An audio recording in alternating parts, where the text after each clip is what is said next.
আমো সোণোৱাল মানুহখিনিয়ে আমো সাজ পোছাকবোৰৰ বিষয়ে জানিব লাগে।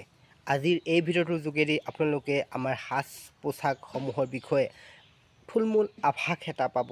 আৰু এই ভিডিঅ'টোত আপোনালোকক আমাৰ সোণোৱাল কছাৰীসকলৰ সাজ পোছাকৰ বিষয়ে দুই এটা কথা ক'বৰ কাৰণে আমাৰ সৈতে আছে সোণোৱাল কছাৰী এজন বিশিষ্ট ব্যক্তি অমিয় কুমাৰ সোণোৱাল, আৰু তেখেতে আপোনালোকক আমাৰ মহিলাৰ সাজ আৰু পুৰুষৰ সাজৰ বিষয়ে দুআষাৰ কৈছে।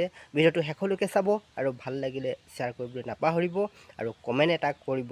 আৰু বলক আমি অমিয় কুমাৰ সোণোৱালে কি কৈছে শুনোচোন বলক।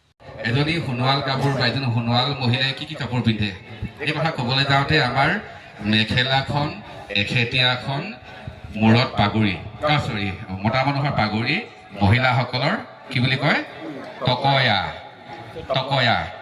গতিকে এই যে তিনি বস্ত্ৰৰ কথা ক'লো, এই আকৌ আমাৰ কোনোবাখন গীত হৰিনাম গাইছে, তিনি বস্ত্ৰ ল'লে জানা ভকত নহয়। সেইষাৰ কথা ক'ব যোৱা নাই, কিন্তু মহিলাসকলে ক'ব গৈ তিনি বস্ত্ৰৰ কথা কওঁতে মূৰৰ টকয়াটো, বুকুত এখেতীয়াখন আৰু কি কয় এখেতীয়াখন। গতিকে এই এখেতীয়া নামটো কিয় হ'ল ক'ব পাৰিবনে? এখেতীয়া বুলি ক'লেও শুদ্ধ হয়, একাঠীয়া বুলি ক'লেও শুদ্ধ, একেঠীয়া বুলি ক'লেও শুদ্ধ। এতিয়া একেঠীয়া পিন্ধা মানুহ নাই দেখা, অকল এজনী বৌটো, এই বৌ একেঠীয়া পিন্ধিছে ন, এই বৌ একেঠীয়া পিন্ধিছে বা একেঠীয়া পিন্ধিছে। এখেতীয়া বা একাঠীয়া, এই যে আপোনালোকে ফুল বাচে, ফুল বচা কাঠিটো কি কয় ফুল কাঠি, হয় নহয়? এই ফুল কাঠিটো সমান দীঘল কাৰণে এই কাপোৰখনক একাঠীয়া, এখেতীয়া বা একাঠীয়া বুলি কোৱা হয়। একাঠীয়াখন লাগিব বুকুত, হয় কঁকালত। এই কঁকালৰ এটা মেৰ থাকে বা এটা মেৰ থাকে, বৌ এটা মেৰ মাৰিছে নহয় বাৰু, এই একাঠীয়া। তাৰপিছতে আহিলে মূৰত টকয়াটো আপোনালোকে গামোচাখন মূৰত নামাৰিব। গামোচাখন কিয় মূৰত নাৰিব জানে? এই যে মোৰ গামোচাখন, তলৰ গামোচাখন, এইখন মোৰ মানুহজনীয়ে বৈ দিছে। মোৰ মানুহজনীয়ে মোৰ আপোনজনলৈ, শ্ৰদ্ধাজনলৈ, জ্যেষ্ঠজনলৈ, কনিষ্ঠজনলৈ বৈ দিয়া মহিলাসকল এখন বস্ত্ৰ, আৰু সেই বস্ত্ৰখনে হ'ল গামোচা। ইয়াকে গৈ মহাত্মা গান্ধীয়ে কৈছিলে যে অসমৰ মানুহে তাঁতশালত সপোন ৰচিব পাৰে। গতিকে মোৰ আপোন গৰাকীয়ে আপোনজনলৈ, জ্যেষ্ঠজনলৈ, কনিষ্ঠজনলৈ মৰম, শ্ৰদ্ধা, শুভেচ্ছা, ভালপোৱা, প্ৰেম ইত্যাদিৰ লগত জড়িত থকা বস্ত্ৰখনেই হৈছে গামোচা। গতিকে মানুহজনীয়ে মানুহজনলৈ, মানুহজনীয়ে এগৰাকী মহিলাই জ্যেষ্ঠলৈ, এগৰাকী মহিলাই কনিষ্ঠজনলৈ বৈ দিয়া বস্ত্ৰখন তেখেতৰে বস্ত্ৰ।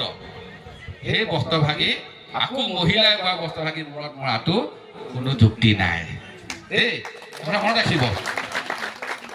গতিকে মই মোৰ এতিয়া আমাৰ ছোৱালীকেইজনীয়ে চেনাই ধনলৈ বব গামোচাখন, চেনাই ধনলৈ বুলি আগ কৰি বোৱা গামোচাখন যদি মূৰত মাৰি দিয়ে সেইখন চোৱা হ'ব নাই বাৰু?